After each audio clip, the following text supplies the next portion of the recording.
Hello and welcome to this edition of Frontline Fundamentals. It's a new year, so we have a new series starting. We've titled this From My Bookshelf to Yours. And the basic premise of this year and this session, From My Bookshelf to Yours, every article in IP Magazine and then every one of these discussions associated with those articles, we're going to pick a book.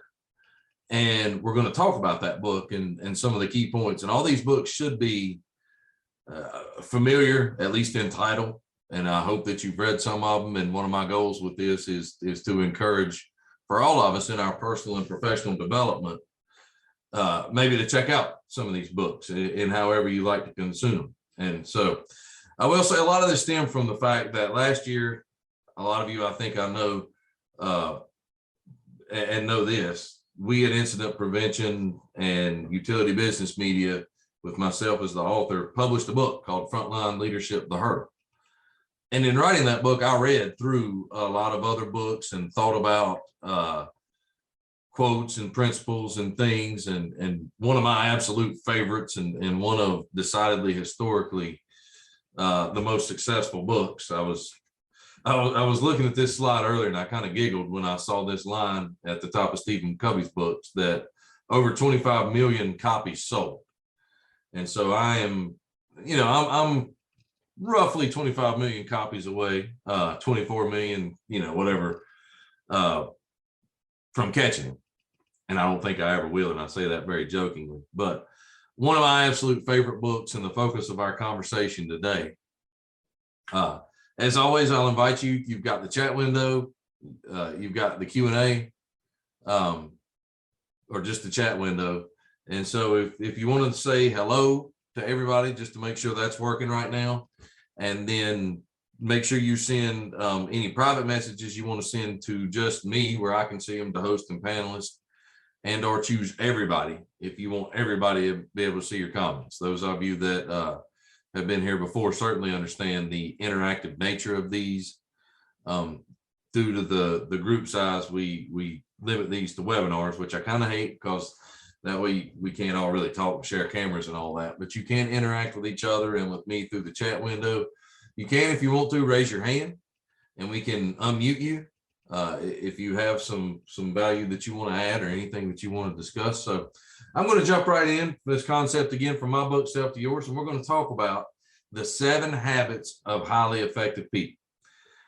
And in doing that, one of the places I thought that we should really start is in choosing this book, because we spend so much time at the Incident Prevention Institute talking about a lot of other things, but really categorized into 3 topics: leadership, human performance, and incident prevention, safety.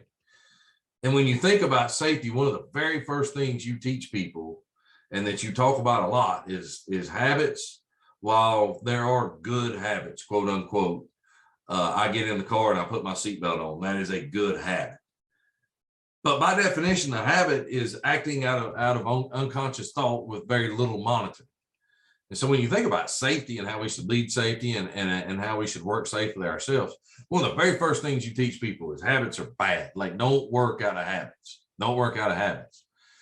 And yet the first book we chose for this series to talk about was The 7 Habits of Highly Effective People. And so I want to start by saying that Stephen Covey, the author, does a great job of explaining that in a couple of things. He starts by saying habits are powerful factors in our lives because they are consistent, often unconscious patterns. And he says that, and that ties into what I just said. But then he quotes Horace Mann, as a great educator: habits are like a cable. We weave a strand of it every day, and soon it cannot be broken. And here's what he says. I love this part. I know they can be, I don't personally do not agree with the last part. I know they can be broken. Habits can be learned and unlearned. And he acknowledges this isn't a quick fix. It involves a process and a tremendous commitment. So most of us, I would imagine, view a habit something similar to that, acting out of unconscious thought with very little monitoring. And before we discuss the actual content of this book, I need you to understand Covey's definition for the purposes of this book of a habit. For our purposes, we will define a habit as the intersection of knowledge, skill, and desire. So when you hear the 7 habits of highly effective people, don't think of these things as things we're going to do that we don't think about and we don't monitor. Think about them as the intersection of knowledge, skill, and desire. He defines each one of those things. Knowledge is the theoretical, the what to do and the why. Skill is the how to do, and desire is the motivation, the want to do. In order to make something a habit in our lives, we have to have all three. Have to have all three: knowledge, skill, and desire. And I think that's a really good framework and a setup to start our conversation today, understanding for each one of these habits we're going to discuss, what is the knowledge, what is the skill, what is the desire. Obviously, for our purposes here, we'll spend most of our time focusing on the knowledge. We can't give you the skill and the will. And I often say, to be able to do anything well, you have to have confidence and competence, skill and will, right? If you are willing to try something and you become good at it, you'll accomplish great things. And so 7 habits. He categorizes them. The first 3 are about private victory, personal habits for us. The third are more public victory, relationships with others, working with others, those sort of things. And then the 7th habit, quite possibly my favorite one. I mean, they're all great. Sharpen the saw. Continuous improvement in all of these areas. And we'll talk about each one of these individually, but understand as we're talking about the first 3, those are about you and your private victory. And there's a quote: if I want to change my situation, I've got to start with the one thing that I control, and that's myself. And that's why it makes very natural sense to me that the first 3 are all about you and your private victory, and the second 3, public victory. The habits are about being proactive. Begin with the end in mind. Put first things first. Those are the first 3, the dependent private victory. The next 3, think win-win. Seek first to understand, then to be understood. Big one, especially as we talk about specific leadership skills like communication. Synergize, public victory. From dependence to independence to interdependence. And within that framework, again, sharpen the saw. So what I want to do is look at each one of these individually, talk a little bit about what they mean, some of the key points, give you the knowledge, and then hopefully that will help you develop the skill and the will. Make these things habits because they work. I mean, if you went and polled, I'll poll you right now. How many of you have read this book, The 7 Habits of Highly Effective People, before? Let us know that. And then think about if you went and polled any expert on leadership, or if you go around most organizations and look at books sometimes they use, or posters they have on the wall, or quotes that you see somewhere, or I mean, this program's used in organizations, in schools, all sorts of places. So really good material that has proven itself over time, 25 years, to be extraordinarily useful. And so I hope you found this beneficial. And I'll tell you, what a great place to start. Habit 1, be proactive. And we all probably have our own definitions and ideas about what it means to be proactive. A lot of that for this group, I would imagine, skewed a little bit from a safety perspective about the difference between reactivity and productivity. Reaction, proaction. He really talks about it as accountability and responsibility. And in the book, I hope you're able to see my screen right now. If not, you can imagine. But the word responsibility, and think of it this way, every time you hear that term forevermore, response dash ability. You have the ability to respond. And it really starts with the gap between stimulus and response. In other words, something happens to you, how you respond to it. And we'll talk so much more about that concept being woven into. And so far, I am, as I thought about this series of articles and presentations, from my book Self to Yours. I've chosen the first 3 or 4 books for sure, and I have a pretty good sense of what the others will be. Anybody that's got any recommendations, I'd love to hear them. But one of the things, any book that you read on leadership, especially any reputable book, in some form or fashion starts with this concept of be responsible for yourself, stop the blaming, complaining, defending, and think about proaction, what you can do. Focus on yourself. And so in the book, he talks about the circle of influence and circle of concern. And we've added into it in our frontline programs, the circle of control, which is you. And I love using this in any class I teach, in any sometimes even in just in coaching and feedback and whatever, because it's not just an image, it's a tool. I had a fascinating conversation with somebody yesterday about this as a tool, and this person was talking about in coaching and feedback, how she used it, and she would just ask people as they were sometimes some of those words we were talking about, blaming, complaining, defending, denying, making excuses, all those sort of things. It's a great and powerful question for anybody that understands this to ask them, what circle are you in right now? And we want to spend, starting with our circle of control and hopefully expanding our circle of influence. We don't ever completely want to ignore our circle of concern, but we do have to understand the level of authority and influence we have at each one of these circles. Focusing in on ourselves and others. He spends a lot of time talking about proactive attitude and language. A whole lot more, I can, or let me try this or this, rather than a whole lot less. We've tried this before, this won't work, no, those sort of things.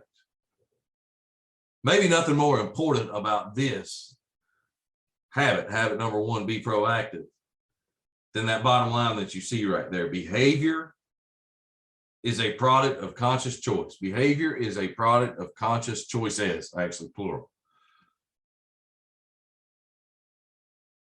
Our own. And if you believe this concept, circle of control, circle of influence, circle of concern, you understand your behavior is a product of your choices. What we like to do, though, is blame others or situations or circumstances or whatever for not only our actions, but sometimes even our choices, which ultimately is what leads to behavior. And another one of the books that I know for sure that we'll read as we go along through this series and talk about will be Jack Canfield's The Success Principles. And I'll mention it a little later in this presentation, but the concept of E plus R equals O, event plus response equals outcome, is almost the same, definitely not the same wording, but the same concept of really thinking about what is the gap between whatever stimulus I have and how I respond to it. Example of that, stimulus. I go to work today and it's 100 degrees outside, the humidity is 98%, sun's beating down on me. That's all the stimulus, the job I'm doing. Let's call it energized electrical work, stimulus. You combine all these stimulus. And what I really need to think about is before I respond to that stimulus, either by maybe choosing, my behavior is a product of conscious choices, choosing to wear my rubber gloves or choosing not to wear my rubber gloves, choosing proper work methods, cover up, these sort of things, and not letting my environment and the situation, time pressure, maybe some other things going on, impact my behavior. So huge concept there. And the knowledge that you need to hopefully lead to some skill and will on your part about being proactive is really understanding your response ability and understanding the only thing that you can control is yourself. That can be very difficult to do sometimes. Your circle of influence. Think about those people that your team, the folks that you work with every day. From in a given day, if you drew a 10-foot circle or a 25-foot circle around yourself, who would stay inside that circle most of the time? That's your circle of influence, where you want to spend most of your time and effort and focus your attention. and then your circle of concern is there. I think a powerful way of explaining this, and if anybody wants to answer in the chat window, feel free, because it makes a pretty good point. How many people work on your team? In other words, your circle of influence. How big is your circle of influence? That's if you're out in the field, that would be the crew you work with. If you're in an office setting, that would be the department that you're in. And even within that department, your team and the folks that you interact with most of the time. What's the size of that team? Think about that. And for most of us, and a lot of leadership principles say one person can effectively lead somewhere less than 10 people. So the different books you read might say different things about that, but let's call it less than 10. So let's define the size of most teams as less than 10, circle of influence. Now think about this. How many people work at your whole entire organization? And the next thing I would want you to think about is, decidedly, I hope it's our goal that we keep everybody safe. Nobody gets hurt. Everybody's protected. We have the right programs. We take care of people. And we understand people are our greatest asset, and we do everything we can to make sure that everybody goes home in the same or better condition than they left. All those sort of things. Safety. How much control and influence do you have over your own safety? Now, if you believe habit number one, I hope your answer is very close to 100%. Let's start with that. How much control do you have or influence do you have over the safety of your team, those less than 10 people that you work most closest to? And because everybody would probably say, yeah, I'll make it my goal, and I won't, and I'm concerned about, I don't want anybody in my organization to get hurt ever. And that's a great goal and a fantastic attitude, and we should all think that way. But directly, how much control or influence do you have over the whole entire organization? And how much time and effort are you going to waste if you try to keep the whole entire organization safe, especially if it's an organization geographically dispersed with tens of thousands of employees, which I know some of you work for? It's got to focus on your team to be effective and yourself. So I love that habit. Habit number one, be proactive. And again, this is a whole lot more centered right now on us. If we go back to what we were just looking at, private victory. Okay. So we start with being proactive. Then we begin with the end in mind. And we got to think about a couple of questions. First question, what is my desired outcome? That ties back into this concept of E plus R equals O from Jack Canfield world, and/or I thought about STAR, the self-checking tool from Human Performance. Stop, think, act, review. Here's the stimulus. I'm getting ready to do something. First thing I should do, stop, brief pause. Think about it. What do I want my outcome to be? What does this look like before I act, and then review and whatnot? But a clear understanding of your destination and what is important to you. So the first question is, what is your desired outcome? In other words, is your ladder, Covey says it this way in the book, leaning against the right wall? Because if your ladder is not leaning on the right wall, as he phrases it, every step you take, every move you make takes you farther in the wrong direction.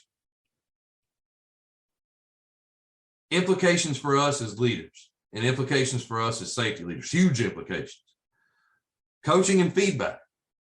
There has to be a standard established before coaching and feedback can happen. I can't very well give you directions to where I am right now unless I know two things. Number one, I got to know where I am, which hopefully I know. But I also have to know where you are. Think about it. If I'm right now in, I don't know how to make this work. If I'm in North Carolina and I don't know where you are, I could say you get on I-77 and drive north. That works really well. If you're, say, like, well, if you were in Florida, you'd have to get on 95 first. If you're in South Carolina, that would work really well.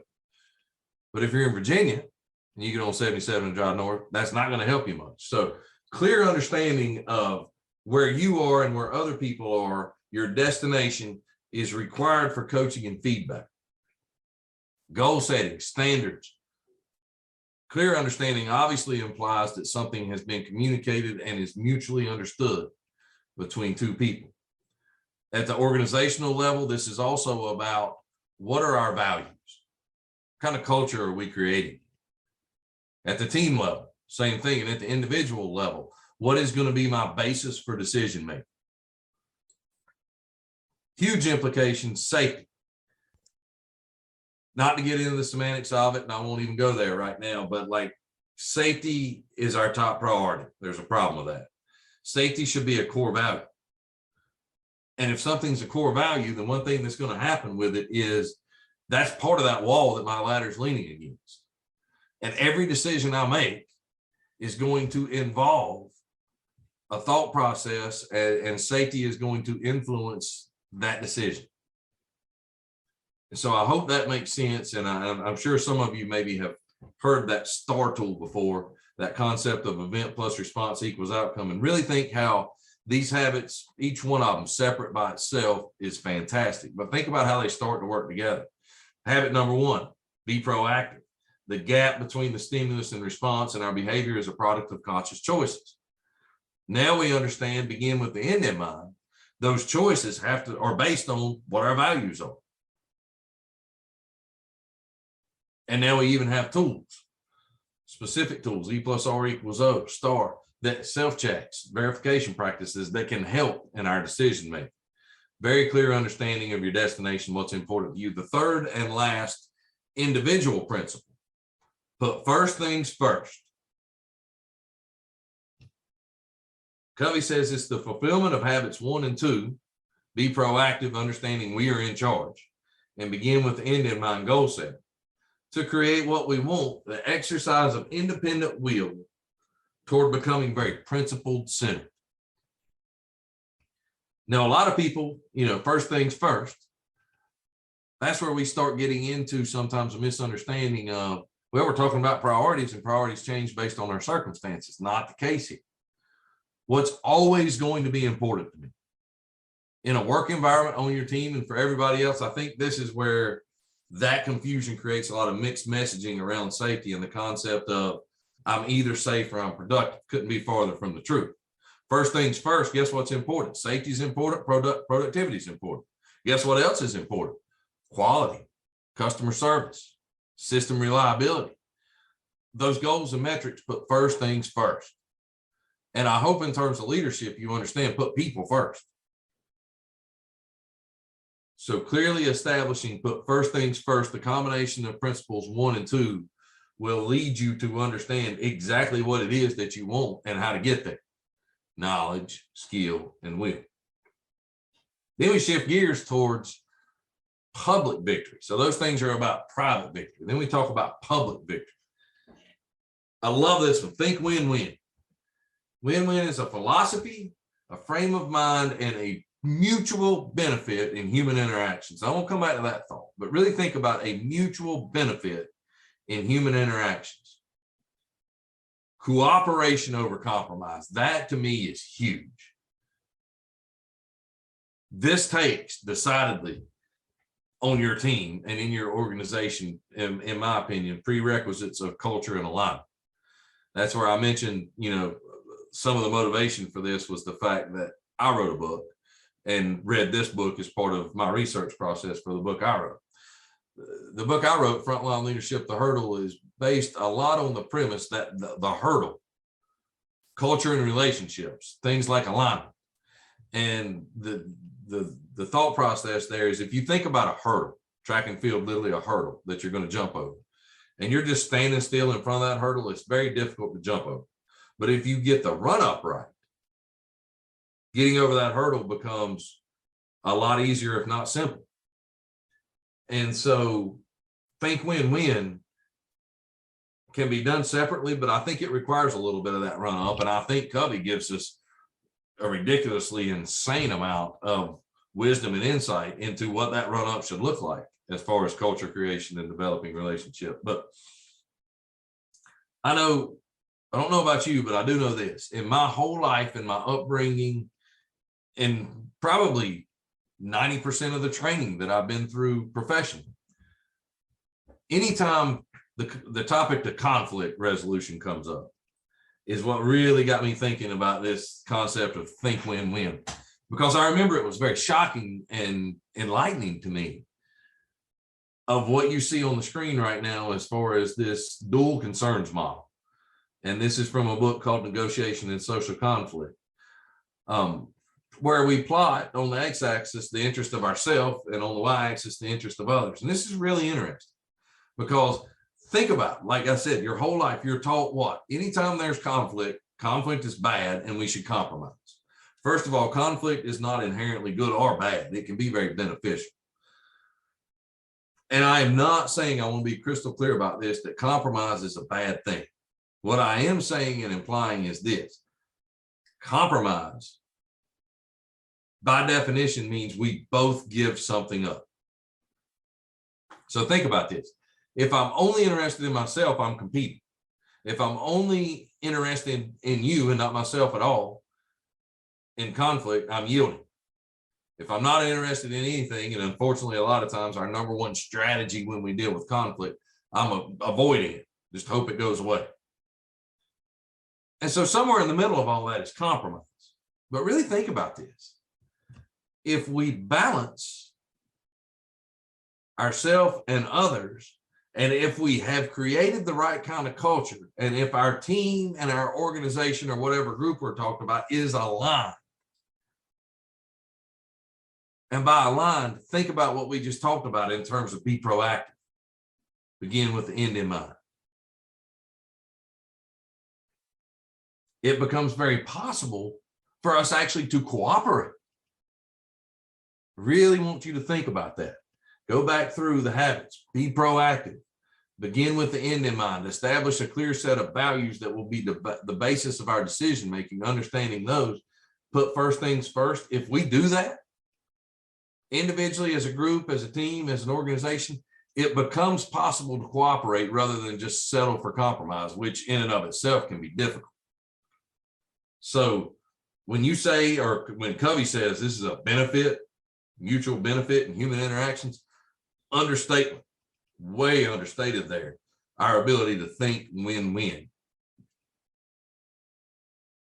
And then maybe one of the ones that's decidedly most referenced, especially I think in a school setting, and for a reason: seek first to understand, then to be understood. Empathetic listening inside another's frame of reference. Really important, that last part of that. It's kind of easy to listen in terms of hearing words that people say. Empathetic listening inside another person's frame of reference, a little bit more difficult to do. I can't help but think there about incident investigations and how often before we ever ask a question, have a conversation, before we seek to understand, if you will, how often do we just read an incident report and say, oh, well, I know what happened, and that was just crazy stupid, and that person should have never done that. And some of those things like that. That's an example of, yeah, we heard what happened. And maybe we've even talked to somebody and heard the words they were saying, but the whole time in our mind, we were in our own frame of reference about how we would work, what we would do, and not thinking or giving any consideration to the environment that person were in. And the concept that, hey, you know what? Maybe what they did actually made sense to them at that moment in the environment that they were in. The thing is, you'll never know unless you empathetically listen inside another's frame of mind. And this one's so great too, because this is, at least when I teach, and I think when most people teach coaching and feedback, this is a true statement. But one of the things I say is understand the difference between performance, behavior, and results. And performance equals behavior plus results. And you can't really sometimes understand behavior without asking questions. So think about this. Seek first to understand. Diagnose before you prescribe. Then seek to be understood. The way I phrase that is never, ever, ever, under any circumstances and for any reason, good or bad. We're not talking about like feedback like you screwed up. This could be like, hey, you did a good job feedback as well. Never do any of that until you understand the behavior driving those results, which if you put those two things in combination, you end up with performance. So understand performance. Seek first to understand. You do that through observations. You do that through conversations. because sometimes it's easy to observe someone's behavior or the result of their behavior. What you don't understand is the choice they made, the behavior that occurred that ultimately led to that result. Think,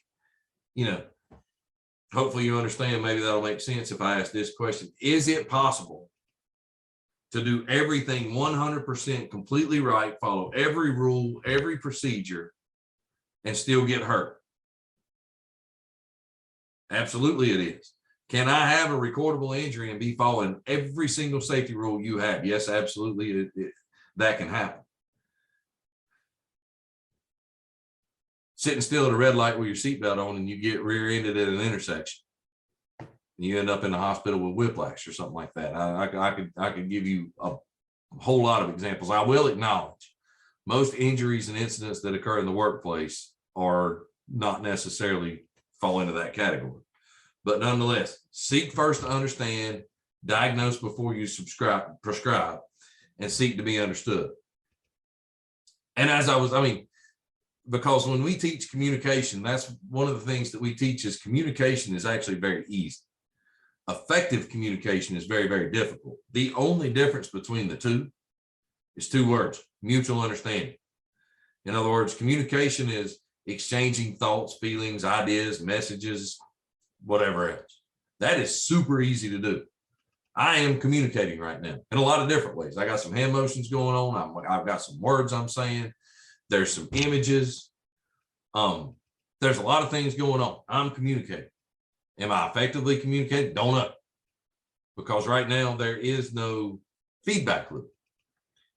And so communication, effective communication, mutual understanding. Looking at this, that's exactly what this diagram down here says. And in the communication process includes at least a sender or multiple senders, the message that they're sending, the media that they're going to send it through, a whole bunch of obstacles. Things like language barriers, education levels, distractions, interruptions, personality conflicts, attitudes, mindsets, and how we filter information, receivers, and feedback.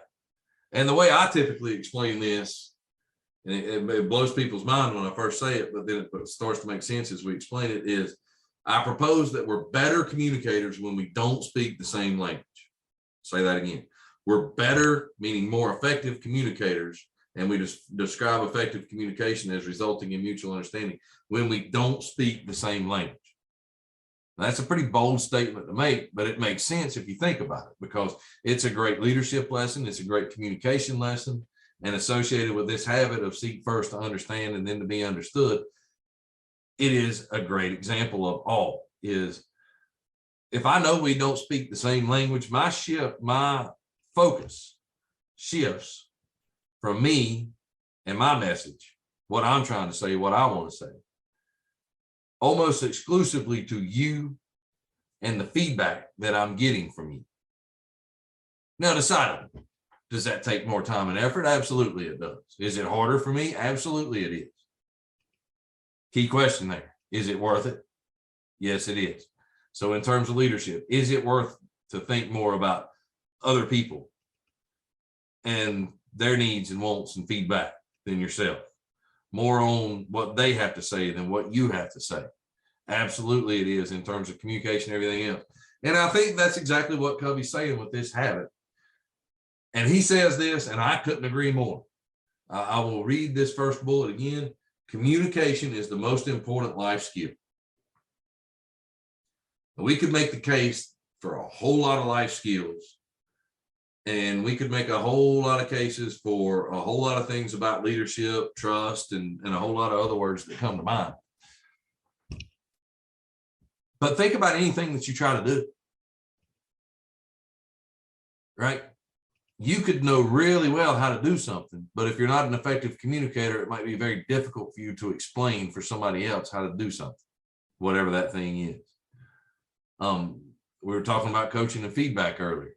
You could be able to observe somebody, understand their behavior, performance, those words we just talked about, have exactly the right message to give to them on what they either need to continue doing or do differently. And if you can't communicate it, probably not going to happen or happen well. There could be a change that's a really good change that you're trying to implement that's going to be a benefit to mutual benefit. Think win-win to you and everybody else. But if you don't have the communication skills, it may get filtered the wrong way or misunderstood. It may actually be something that was going to be mutually beneficial, now is not because of the change itself, but because of our inability to communicate. Communication is the most important life skill. There's a key word in that statement. The key word is skill. The reason it's a key word is because anything that's a skill, by definition, can be learned, practiced, and improved. How do you improve your communication? In a simple word, practice. And we could get into a lot more detail of that. That is a topic we spend a whole lot of time on inside the Frontline program. And it's a topic that's been covered in a couple of my Frontline fundamental articles, I believe the year before last, if you want to go back and look some of those up. But think about that. Communication is the most important life skills. One principle that should drive your communication. Now we're really starting to, right? Begin with the end in mind, put first thing first. What's important to me? Myself or others? What's important to me? What I want to say or what other people have to say? What's important to me? Understanding others or being understood? Really start to think about how we, how these things really work with each other and complement each other, even though every one of them, again, by itself is a fantastic principle and a fantastic habit. And remember our definition of habit: knowledge, skill, and will, where they intersect. Synergize, work together, because the whole is greater than the sum of its parts. This is the importance of relationships, the hurdle, culture, developing relationships. Synergetic, this is a huge statement. This, to me, I hate to say it's one of the, I mean, if you read through this book, it's like every other sentence you read, you could say this about, but this is one of the most powerful statements in the book. Synergetic. And we go back here, right? I mean, think win-win. What were we talking about with the dual concerns model? It's win, lose, right? If I'm competing, it's I win, you lose, or I lose, you win, or we both lose. So synergetic, win-win. Synergetic, synergize, think win-win. Communication can only happen where trust. Now we're into some principles of leadership, as we put it in the Frontline program, right? We talk about C5 leadership: competence, commitment, caring, courage, and at the bottom, the foundation of all that other stuff, credibility, trust. Can only happen where trust and high levels of cooperation, not compromise, but cooperation again. And that implies a whole lot of cultural and alignment things have gone into it, but synergetic win-win communication can only happen where trust and high levels of cooperation exist. That is such a powerful statement. How well, and questions to ask yourself, it's not even how well sometimes. Do you enjoy working with others? Do you enjoy being part of a team? Do you enjoy seeing other people succeed? Or are you competing sometimes for no reason? Or are you yielding or avoiding? Some of those words. Synergetic, think win-win. And relating it back to safety, in a lot of work that a lot of you do or oversee or involved with, or whatever the words may be, safety, I said earlier, I truly believe an individual's safety is in their circle of control. I can keep myself safe. My team and the folks that I work around can make that very, very difficult for me. Very difficult for me. But you have to almost believe that you're responsible for your own safety. And I think sometimes we confuse that messaging. But I want you to think about how much better, how much safer can I work if I'm part of a team that we identify hazards together, that we talk about how to control those hazards, that every single person on the team, myself included, is comfortable having that questioning attitude, stopping when unsure, asking questions. And when we do those things, the rest of the team is respectful and addresses our concerns, answers our questions, helps us find solutions. decidedly safety and a whole lot of other things I can do better as part of a synergetic team than I can do by myself. That is not to say I can't do it by myself, but it is to say the whole is almost always greater than the sum of its parts. And then the last one, I think I've said this about all 7 of them, and I apologize if I have, but maybe my favorite. And right, what would you, if you had to, everybody type in the chat window right now. I mean, if somebody literally forced you to choose one of these habits, and I'll put them all back up there here in a minute. Let's actually do that now. Just there's no right or wrong, but be proactive, begin with the end in mind, put first things first, think win-win, seek first to understand, then to be understood, synergize, sharpen the saw. Which one would you choose if you absolutely had to choose just one of them as quote unquote your favorite habit? I don't know. I mean, maybe for me, this would be mine, sharpen the saw. And there's the story of the person, basically 2 guys out in the woods with chainsaws working. And the imagery there is you've got this sort of younger, real healthy go-getter who's just all over the place, working real hard.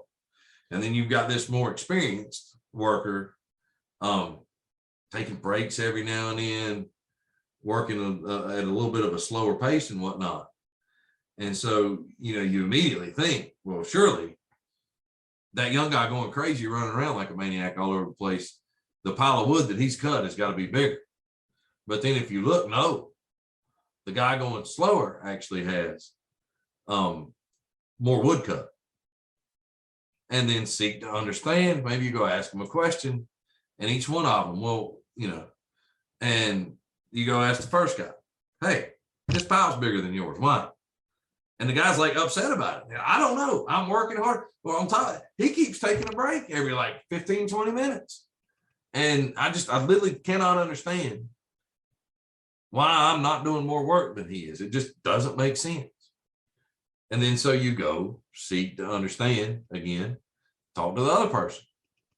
Why is your pile bigger? And come to find out, those weren't always 15 or 20-minute breaks. That was stopping to sharpen the saw.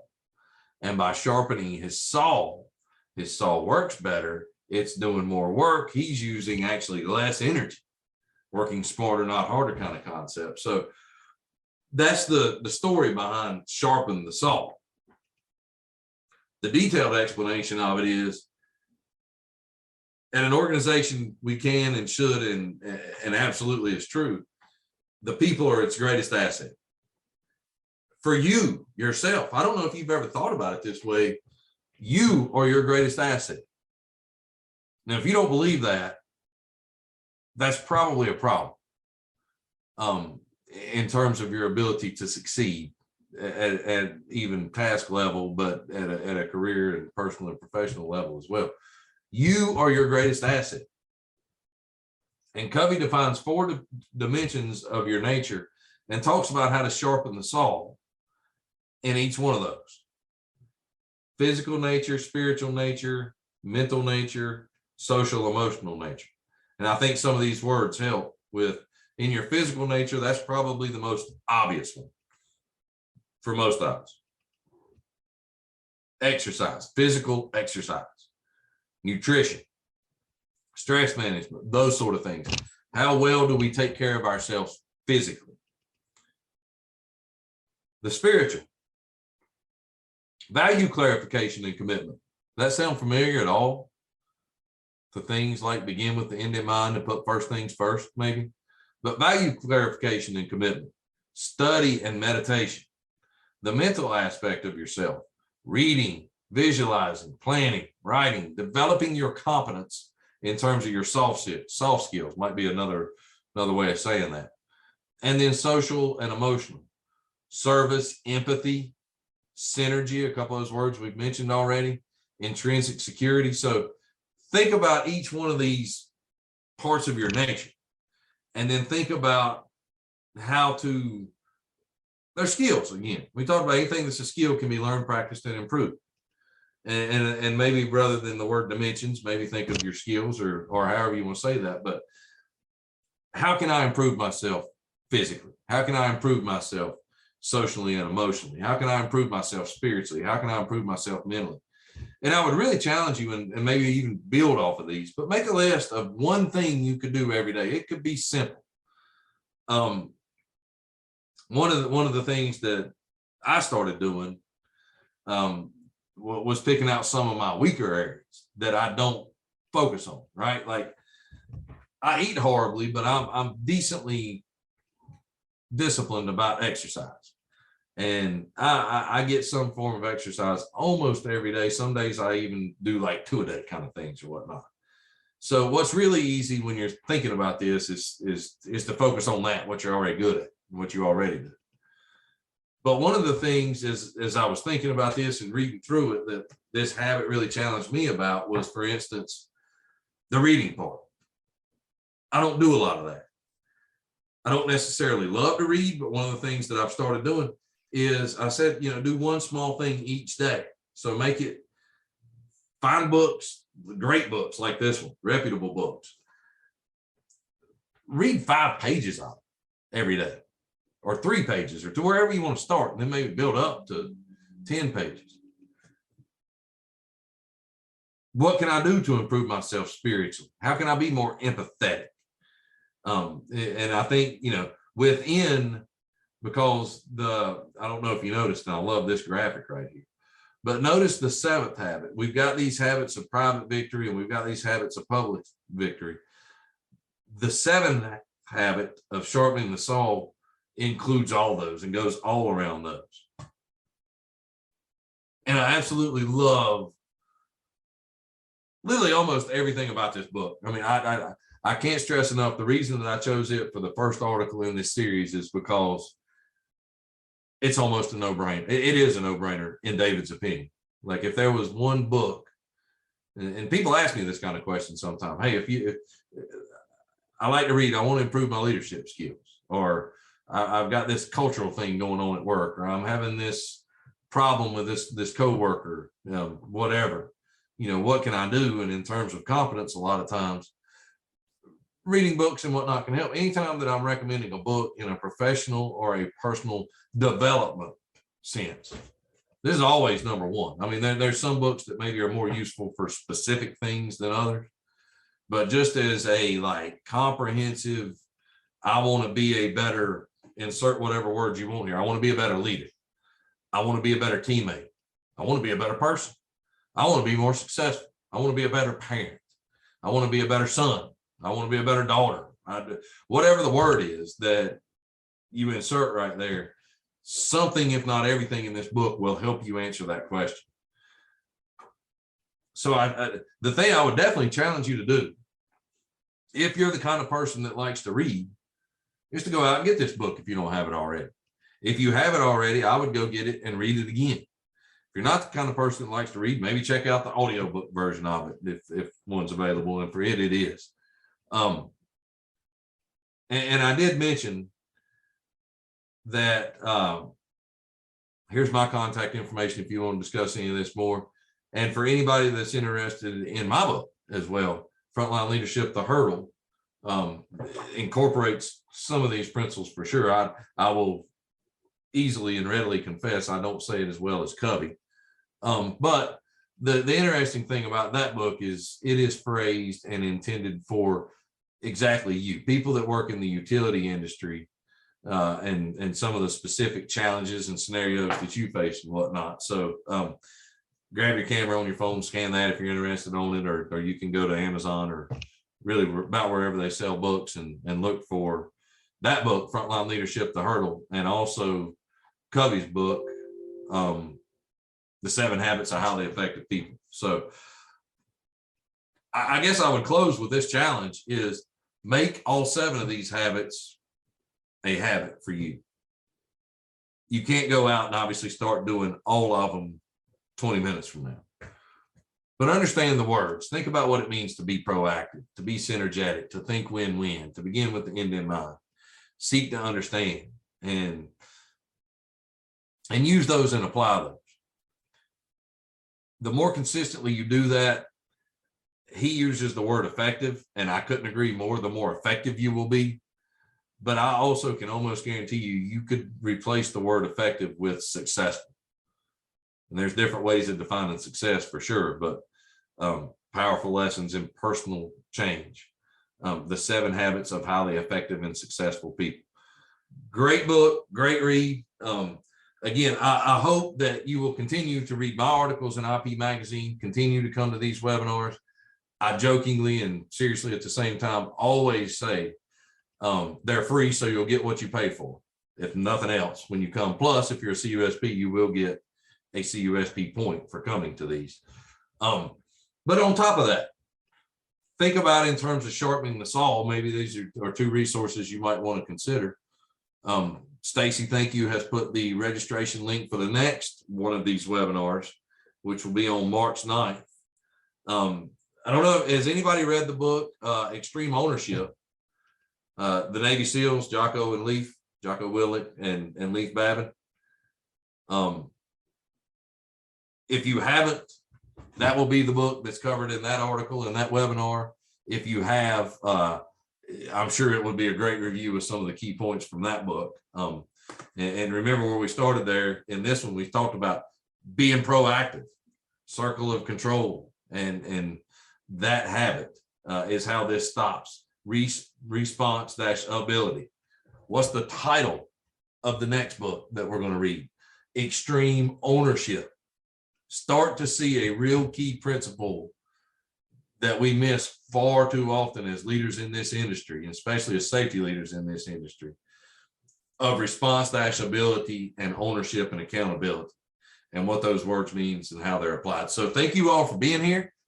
I look forward to hopefully seeing you in future IPI education events, decidedly in these Frontline fundamentals, and hopefully at some point in person somewhere and whatnot. So don't thank me. Thank you for being here. Thank you. If you do check out the book, if it's my book and or if it's Covey's book, please go on Amazon or wherever and post some reviews of it. Let me know what you think. And I will look forward to seeing everybody again in the future. Everybody stay safe and be well.